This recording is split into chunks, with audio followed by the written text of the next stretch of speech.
You're listening to an Anazao Ministries podcast.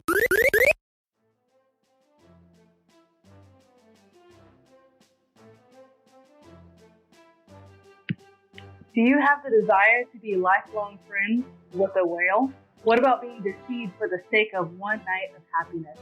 How long is too long to hold a giant grudge? We are going to be discussing all of that here today. We are Systematic Theology. I am Elizabeth and Clyde, and joining me is another of my favorite hosts. I have learned his last name now. It's James Demmel. How are you doing today, James? I'm doing great, especially because you pronounced my last name perfectly.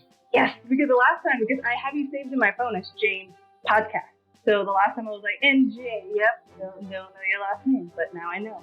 Makes sense. I mean, James is a pretty basic white guy name, so you gotta specify where your James was from. That's how I feel with my husband's name. But it's Taylor, so it's a basic guy and girl name. But it's only whenever I need to call on behalf of him because they don't know. And I'm like, oh, I'm Taylor. No question. If I would have been like, oh, I'm James, a little questionable. But it was. I like the name James. It's very biblical. It is very biblical. Yes, my brother's name is John. My parents definitely didn't do that intentionally, but I like to think that we're sons of thunder because the ordering's right and everything. So, I mean, I feel like that was, spiritually intentional. Even if they didn't know it, the spirits knew it. Yeah, for sure. The spirit knew it. The spirit knew it. Amen. Amen.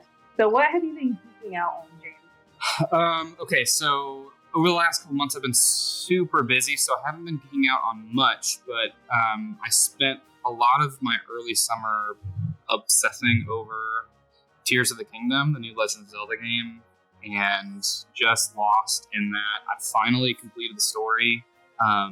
It's just one of those games you can get super lost in, and it's incredible. So that's been my big nerd out, and just very fervently watching every single One Piece episode that comes out on Saturday night because tomorrow, August the 5th, Gear 5th. Everyone is coming. I'm so sad. I know exactly what everyone's talking about, but I'm still 50 episodes behind. But Sorry for spoiling that. It's just everywhere right now. So but people wouldn't really know what Gear. Well, I mean, they kind of know what Gear 5th is, but they wouldn't. It's not really a big. Of course, he's going to evolve, right?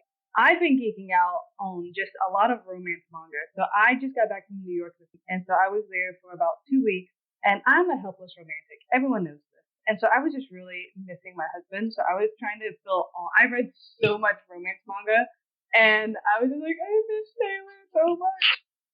But one that was just the cutest little cheesy romance novel. It's called Kana and the Apprentice.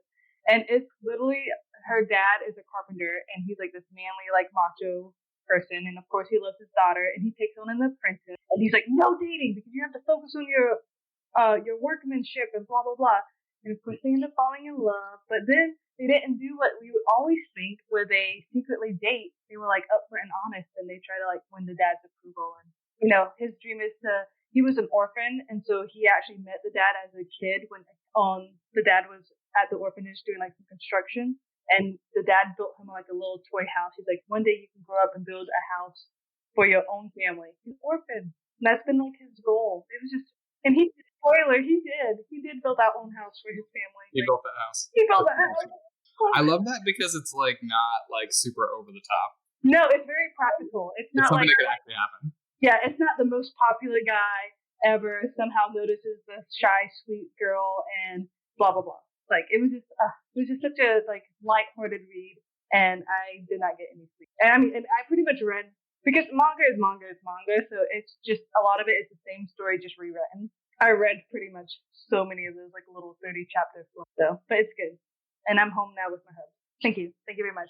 So transitioning into what we are going to be talking about, we kind of mentioned it a little bit before with Gear 5th, but we are rewinding it back. Not, just a little back, from I think episode 1000 and something to episode 62. So we're going to be talking about the Reverse Mountain arc of One Piece. We're going to be talking about Whiskey Peak, Kobe, and Helpo. I can't remember how you pronounce it. And then the Little Gordon arc. So I think it's about maybe 15-ish episodes. But James is unlike me. He has also read the manga. And so he just refreshed the manga. I refreshed the anime. We're going to compare the notes. And James, you said this is some of your favorite like episodes. Yeah, it rereading the manga today, it takes place over the course of about like 25 chapters, so it's not super long to get through. But I just takes me back to the time when like maybe this is because we've been like arcs right now in One Piece are so long. Like Whole Cake Island was so long. Wano was like 200 episodes. I think it's over 200 episodes now. It's getting close, and it's just like holy cow! And like there's not a whole lot of surprise. You know what's coming. Like there's some twists, but like back in these arcs, there was just this like really genuinely sweet sense of adventure. Like you didn't know what the next island was going to be. Like you knew you were going to Wano for like 4 arcs, you know. But like you didn't know what Little Garden was until they said Little Garden for the first time. You didn't know what Whiskey Peak was. So like anything could happen. I think like this period of One Piece is like when it was at its funniest.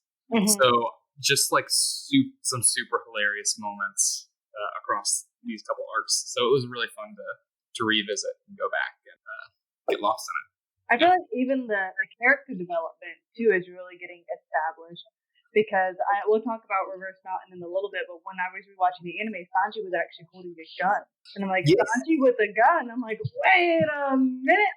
Yeah, when Best Girl Robin showed up for the first time, he held a gun. And that, like, no pun intended here, that, like, blew my mind.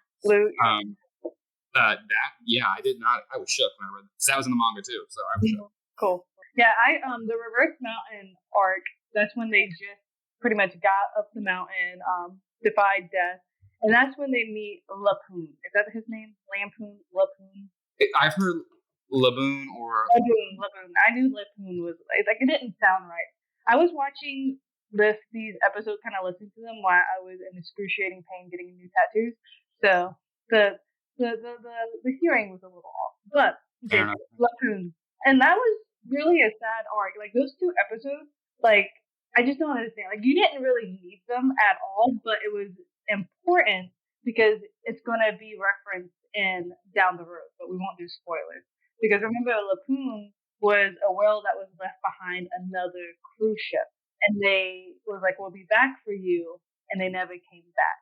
Yeah, like this whole section, without spoilers, this whole sort of section of One Piece is just like foreshadowing and world building at its finest. So like a bunch of like seemingly random things are happening that are like fun and amusing and like sort of capture the sense of the world, like that it's, you know, anything can happen. But like down the road, yeah, you don't know it's important until it's right. You see that Oda Sensei is doing some incredible world building. So. Yeah, because honestly, just rewatching it, when I watched these 2 episodes the first time, I didn't really care about the dumb whale, just to be honest. And now I want to be best friends with the whale. Like, let me be a part of the crew so I can, like, go visit him. Yeah, it's a very cute whale. I mean, honestly. Not anymore because he was trying to, like, destroy the Grand Line, so he had scars and whatnot. So he's a warrior. You can't call a warrior. I mean, those eyes, though. Yeah, you're right. When like he was tearing up and whatnot. And then when Luffy painted the seal on his nose so he would stop hitting the wall. He's like, all right, don't mess it up now. And it was just an awful paint job. But that's such an iconic, like that paint job. And when Luffy tried to do his first like flag, those are just such iconic. Like that's a tattoo I want to get. Oh no, don't do that. just for the laughs. No, you can. I mean, I feel like you can because you are the Luffy avatar, so you can do anything you want regarding One Piece and be like, I am Luffy. Luffy is I. Can Luffy do anything he wants? Keep reading the series, you'll find out. I mean, he'll find a way to somehow do something. That is it. But then, like, Whiskey Peak arc, man, I feel like that's the most turning point. We get, like, a lot of character introduction in Whiskey Peak. This is where we kind of learn a little bit about the hidden organization Baroque's work, and we're introduced to, like, key characters. And I actually forgot like their welcome at first because everyone was so welcoming to pirates, and Sanji was just living his best life. And I'm for Sanji. Like if Sanji can like fool girls and like catch a break, I'm for it. So I loved this arc. Well, at least that one night of happiness they got. Yeah, I want Sanji to find love. I don't know if it's gonna happen, but I know. Someone asked me recently whether I like Zoro or Sanji better, and I love them both. but I'm not gonna lie. I get that this is a controversial opinion, but Sanji has a soft place in my heart. Yeah, because he's gonna see. My thing is Sanji would dote, and he would cook for me, and he would love me, and Zoro would protect me and make me feel safe. But I don't need it. I like I want a lover, not a fighter. Yeah, you need more than that. And Sanji's both. He's a fighter and a lover. And Sanji's strong. Sanji and Zoro, they compete the whole time. Mm-hmm. What else does Zoro have besides fight and be grumpy? This is true. I mean, in the future, he doesn't even have both eyes. This is true. Yeah, Sanji can work the hands and the feet. Whoa. All right. Back on track before my 2D fantasies. I'm just kidding. Yeah, lots of characters introduced here. The whole sort of iconic moment, and the fight itself is just hilarious. Between Zoro and Luffy? Yeah, when Zoro and Luffy fight, that one time that everyone forgets about, they actually seriously fought. Well, because Luffy thought the whole town that welcomed them so much was pretty much plotting to loot them for their bounty. So Zoro beat them all up, and Luffy thought Zoro just beat him up because he didn't like the food. Yeah, he woke up from his food coma, and after I love the panels in the manga of Luffy just really bloated, Gum Gum Balloon style bloated, of full of food, and him just nature calls, walking to the bathroom, and him coming back a little bit less. And I'm just you know what? You don't often get bathroom break moments in popular media, but here we are, One Piece. Right. But they were going after it, and the best part was the Baroque Works agents who were trying to capture Vivi, who we thought was Miss Wednesday, Baroque Works agent, now is the princess of Alabasta. They're coming to get her, and they're Zoro's trying to defend her. Luffy comes, runs up, misinterprets the situation, and then in the midst of Zoro and Luffy's fight, they just demolish these Baroque Work agents just by being in proximity to them. So it's really funny. Get out of our way. And then Nami. I'm convinced, in many ways, Nami is the most powerful member of the Straw Hat crew. She holds the money, so yes, I agree. She holds the money, and whenever someone's fooling around, Nami just takes care of them. That's how this fight ended. Was Nami knocking some sense into him. I feel like Nami and Zoro I know this is just me, but I feel like Nami and Zoro did a little bit of flirting when they were bantering about the money, because she's I returned you that money. She's no interest, and she was getting him, because at first she didn't want to help Vivi at all when she was getting kidnapped, but then Nami made a deal, if you pay us, we'll protect the princess and stuff. And so just her bullying Zoro and blackmailing him, I feel like that was flirting, just my little part. That's what I see. Yeah. There's not a whole lot of love interest going on in One Piece. No. So you take your moments. I grab it as I can because I just want them all to love. You gotta take your moments. They come. Mm-hmm. But then, even after Whiskey Peak, they set sail for to Alabasta at Vivi's Island, and then you just transition on. And I love that they went back and we saw Kobe. Kobe back from the very beginning, where I can't even remember the island, but it was Kobe, Zoro, and Luffy against Alvida and Buggy and whatnot. And so we got to see a little bit of Kobe past. Are you a fan of the Hell? Why can't I say his name? Helmeppo. It's a really weird art. All right, it sounds like a medicine almost. Do you have Helmeppo-titis? Yeah. What illness do you have? Yeah. So his character design is intentionally annoying, I think, and so I am annoyed by him because I think that's what you're supposed to be. But it's interesting. So in the manga, this happens instead of being one or two episode sort of aside. It happens over the course of several different chapters. So if you don't know, the One Piece manga tells the main story, and then Oda Sensei from time to time will do cover shots, and so that sort of 2 episode aside is done over the course of 20 or 30 chapters just on the cover. So you just get one panel and a description of it happening. Okay. So it was kind of fun reading through and seeing all of those shots again. And I sort of love the training arc they have. Kobe and Helmeppo and Garp are really big characters, especially with what's sort of no spoilers, but with what's happening right now in the manga. So Oda again setting up moments that are going to happen 20 years in the future. Who can think that far in advance? I cannot. I more than anything admire his dedication. This is true. Anyways, yeah, no, those were really cool moments and kind of crazy to see. Who actually just in one of the most recent chapters of the manga, there's a flashback to Kobe training like during that time, and it's a fun callback. Gosh, I'm so excited to see Kobe's character development. I feel like down the road, this is just me speculation, because so if it's happened already, it's just a straight face. But and I don't think it has happened. I feel like I would have heard of like Kobe and Luffy having to go 1-on-1. You know what I mean? Like it's like inevitable. Like it's going to happen. It's just like, when is it going to happen? Yeah, I think it has to happen eventually. It has to happen eventually. I think it has to happen eventually. Yeah, hasn't happened yet. No, So, has not happened yet. I didn't think so. I would have heard the whispers of the spoiling. Yeah, has not happened yet. So, but the what I'll say is this: the training that Kobe does definitely pays off. He gets some big power boost. So he gets taller. He does get taller. Okay, good. He gets much more attractive. I know, the glasses go back. I have seen like him a little bit older. He gets a really cool bandana. I'm into it. Who wouldn't be into a bandana? I mean, look at Zoro. Every time he puts on that bandana, I'm like, wow. Yeah. Bandana. Kobe's cool for sure. He becomes really cool.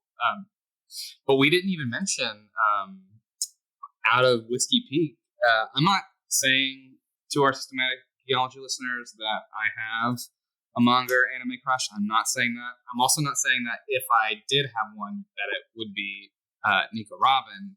But that character does appear for the first time. He does. With the cowboy hat. And I just like, the cowboy hat look is iconic. That moment when she first appears, really iconic.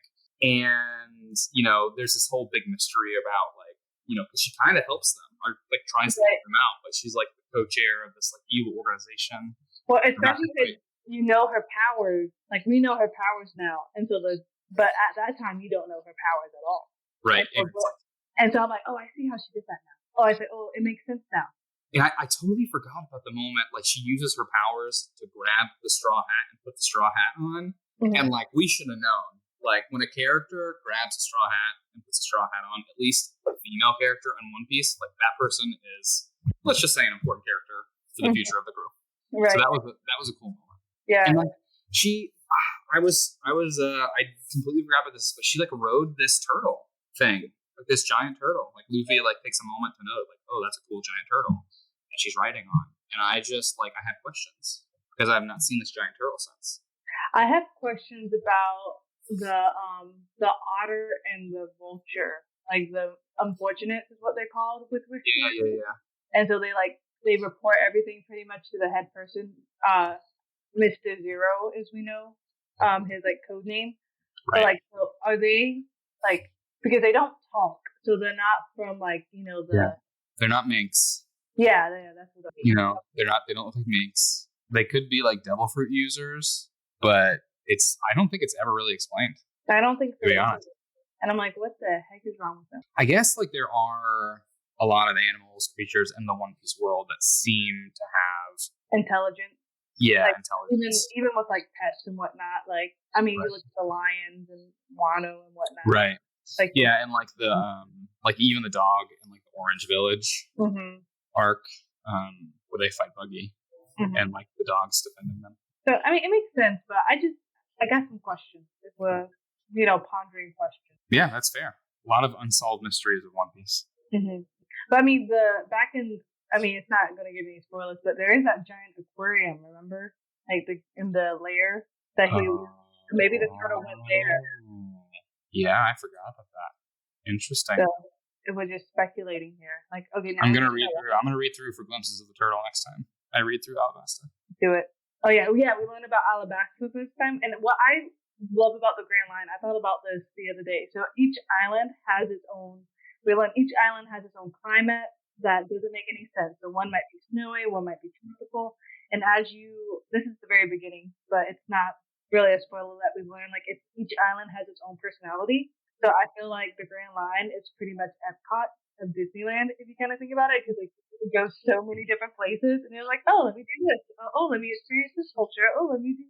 So I had that thought the other day. I was like, the Epcot of the world. That's hilarious. Yeah, it makes sense. So, but I'm excited for just the little garden coming up. I feel like that is I didn't finish it, and I am gonna like finish. I remember everything, but I just wanted to rewatch everything. Mhm. But this is where they meet the two giants, and so TJ mentioned that we saw a giant at in Logtown, but it wasn't really acknowledged. But this is where we actually like learn of the, I guess, the species that giants exist. Right. I'm trying to find their Right. name.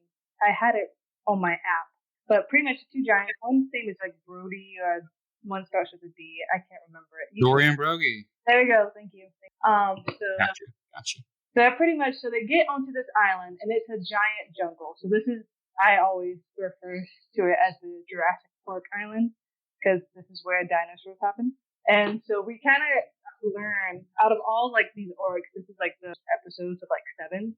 So we kind of learn a little bit more about the team and how specifically Nami and Usopp are the chickens of the team, and they just kind of like start seeing that gap that they start feeling a little bit like the weakest link, but that's okay.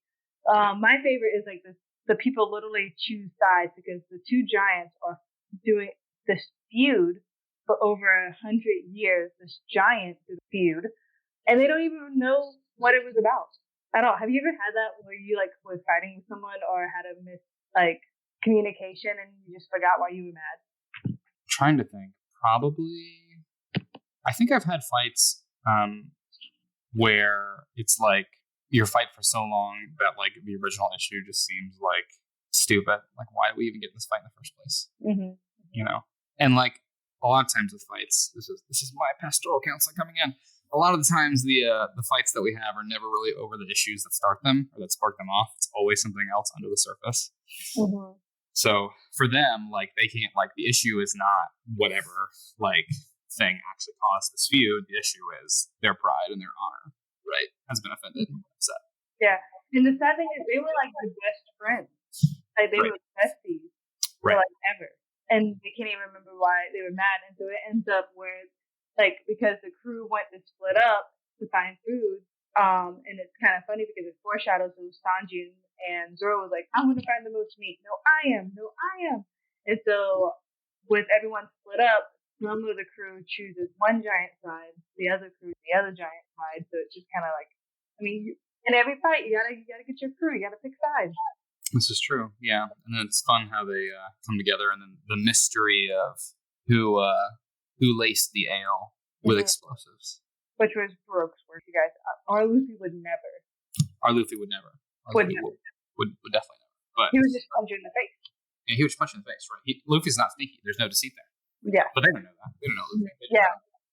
So, it's that. But even then, like, I think about when they chose sides, like, I think of one of my friends kind of, whenever they break up and whatnot, like, you naturally choose, well, I mean, in counseling, you're not supposed to, but as a female, screw those men. You know what I mean? Like, he sucks. Like, you do that because it's naturally, so it's fun. But even then, like, it's like best friends fighting. It's sad. I've fought with my best friends before, and even then, like, the gym was not, like, we never did resolve it. And I know why we fought. I was jealous. So I felt like she moved on and from our friendship. And so I just stopped talking to her because I'm like, oh, she can go, like, oh, fine, she has new friends. And then we were best friends and we drifted apart. And then I turned bitter. And then homegirl ends up passing away in a car crash. Oh, snap. I had to go through counseling for that one. Yikes. That's awful. I hate things like unresolved like that. That's ruined work fear. Yeah, I think I was still 18, 19 maybe at the time. But then, like, you know, we were best friends for, like, at 14, 15. And then, like, a few years, you just grow apart. But then you have that, even though you never really, like, had a big blowout fight, it was just that simmering thing. And then I'm like, I remember, like, the why, kind of, but I can't remember the specific moment when I was like, no, I'm done with her. Like, I can't remember, like, if she did something, or if I just heard something, or if I got my feelings hurt. So I feel like we just do that naturally. And then we remember something wrong. I'm really good at doing this with my husband. I'm like, you said this. Like, I never said that. Like, yeah, she did. He's like, no, I didn't. I'm like, well, this is what I heard. Yeah, this is what I heard. When we get frustrated and annoyed at someone, our memory does funny things. Everyone's memory does funny things. But, and I mean, if we literally just communicated and not let pride get in the way. Yeah. it would be a lot. But I mean, it's gonna happen. I'm a very prideful person. I hate admitting when I'm wrong. That's it's fair. No one likes being wrong. No one likes being wrong. I think for me, like the question over their fights, there's one manga panel and it says like they fought like 73,000 times over the course of this 100-year period, and it's just like why can't it just be a draw? Why does someone have to win? And then like, don't they miss their families to go back to? You're right. Or their friends? Like definitely. They must not have a wifey at home. They definitely do not have a wifey at home because the wifey would have won.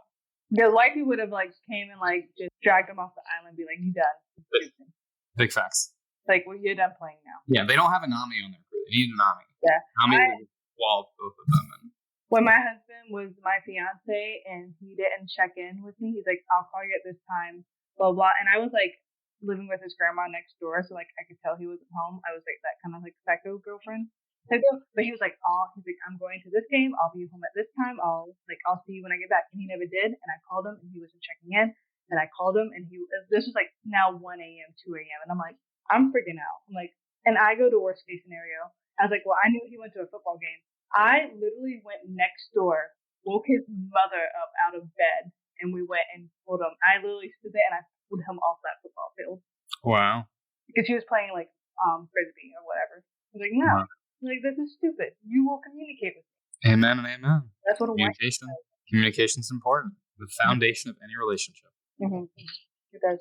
But then with Little Garden, I want to say what happens, but we don't technically find out what happens with Nami and Little Garden until the next arc. Like, we know something happens to her. So this is like, you guys, this is why you have to either A, watch the episodes, or B, listen to the next podcast on this, or C, do both. Do C. C's a great answer. But like Nami pretty much gets into a little bit of trouble, but we don't find that until the next episode. But we do later on find out why the giants fall. Because all throughout the scenery of this arc, there's giant bones with each giant. Like kind of like his base has giant bones, the other base has giant bones. So the whole reason why they were fighting is about which dinosaur they caught was bigger. Which is kind of funny because that's what Sanji and Zoro went to go do. Right, yeah. That's so funny. And then I'm just wondering. Go ahead. No, I was just saying that was 100 years because whose dinosaur was bigger. I feel like that's something that Zoro and Sanji would definitely, if they had the space and the time to feud for 100 years, they would definitely do that. I don't know. I feel like because Zoro likes to fight. But did you also notice in Withia, we kind of covered the basis of all the arcs we were going to cover, so we can kind of go into our little moment. Zoro went straight when they were escaping Whiskey Peak. He went straight to the boat. He beat Luffy to the boat. He didn't get lost. Oh. See you. Now you're with me. I'm trying to remember. I guess that trope of him getting lost probably had been established already. I'm trying to think. I don't know yet. I need to Google. When did Zoro get lost for the first time? Because he beat Luffy to the boat. Because Luffy had to go get Usopp and Sanji. So I mean, maybe he could have technically ran Nami, but it was just one of those like crazy things you notice that is a big deal. Like Sanji with the gun, Zoro not getting lost. Apparently, like someone on Reddit says that him getting lost becomes more of a serious gag in Alabasta. Okay. Interesting. But it's like been a thing the whole time. Oh well. You see, it's just one of those little. A rare moment. Yeah, I just loved how and Zoro was so smart and calculative. Like everyone was sleeping, completely drunk and happy from the happiness night of defeat, pretty much. Mm-hmm. And Zoro was like, I took a nap, and it was just so funny because he literally took a nap on the way to get there, and all hell broke loose with them trying to like do a snowstorm and all this whatnot. And Zoro wakes up and was like, why are you guys so tired? The weather's great. What's happening? No, he's like, I can't believe you slept through that. Yeah, and so just the fact that he's like, no, I feel great. I took a nap. I'm like, you freaking jerk, Zoro. We all. Yeah. I mean, that's just, It's so funny. He comes through when they need him. Let's just like that. He comes through. When he was talking to his sword, like with the cursed one, he was like, no, you behave. And he was like so excited to use them out. It just showed the playfulness of Zoro because you really see playfulness down the road. Yeah, I think, like, again, I'll go back to this. Like, these arcs reminded me just how funny One Piece used to be, and like I have missed like there's still some moments, but like for instance, just like the last fights in both the whole Kick Island arcs and in Wano were just like so serious for so long. And you just like sort of forget that you get confident and like forget that One Piece is funny. Mm-hmm. So I am hopeful that they get back to that a little bit, because I think what's going to happen is now that Wano's over, I think the arcs are going to kind of go back to being a little bit shorter, like these arcs that we've been talking about. That'd be nice. Just like a nice little like 4 or 5 episodes. I love watching a whole arc in one sitting. I love watching 4 arcs in one sitting. Right. Like it's so nice. I don't even know how Josh is going to divide up our future episodes, but that's his problem, not ours. It is his problem. Yeah. Who are you, Josh? We love you. I always have to get a jab on Josh at least once every episode. It's fun. So as we are wrapping up, do you have any other comments about these shows? These arcs, not really shows. Go watch them. Good laughs. But yeah, no, it's been great to go back through them. Dude, it's okay. And even the English dub, everyone hates in the English dub, but like I said, I was listening to them while I was, torturing myself. And even, they're not bad. They're funny. Like, I just love anything that has family bonds and like in friendship and kinship like that, is just, it warms my heart, because I'm like, who doesn't want friends like that? Right. Those are really fun to watch. Yeah. And that's like, I feel like mostly what One Piece is all about. Like the moments, like there's one moment when like they're going from Whiskey Peak to Little Garden that is highly underrated, and like Vivi is just like very like anxious about like going home, and like the rest of the crew is just like goofing off, like being typical Luffy, Usopp, Zoro, Sanji shenanigans, and she's like Vivi's talking to Nami, and Nami's like, hey, when you're on a boat, when you're at sea, it's kind of hard to let all those little worries like drag you down. And they get serious when it needs to be serious. Right. Yeah. Like, exactly. I feel like later on, like I'm like, they're just all serious now. And I'm like, no, it's the fun. It's okay.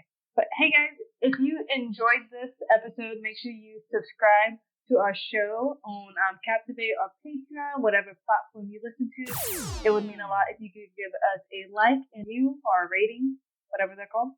And also, before we head out, I need to ask James, what is your recommendation besides One Piece? Because you are Luffy. Luffy are you? I know that was backwards. What is my recommendation right now besides One Piece?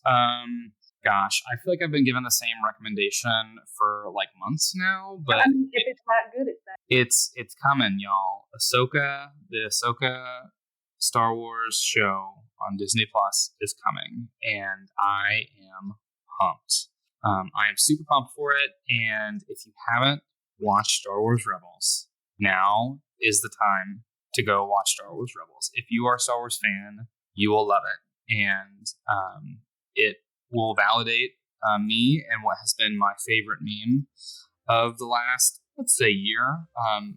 You all know that the Oppenheimer movie probably has been a big thing on people's minds if you haven't been living under a rock. Well, someone from on the internet took Chopper from Star Wars Rebels and made a movie poster called Choppenheimer.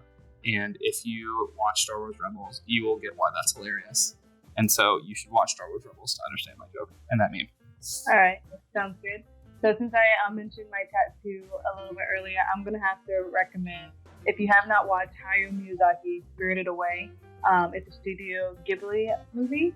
I have Haku the dragon now tattooed on my arm, so I'm pretty much Japanese Yakuza. Like this, I have a dragon on my arm. I am the Mafia. Mafia is I. So that is my recommendation. Can't confirm. It's 6 leave. Thank you very much. I'm almost done with my minutes. It's a lot of blood, sweat, and money, but here we are. We're almost done. All right. Well, once again, guys, thanks so much for listening. Make sure you like, subscribe, and have a great time. Keep nerding out.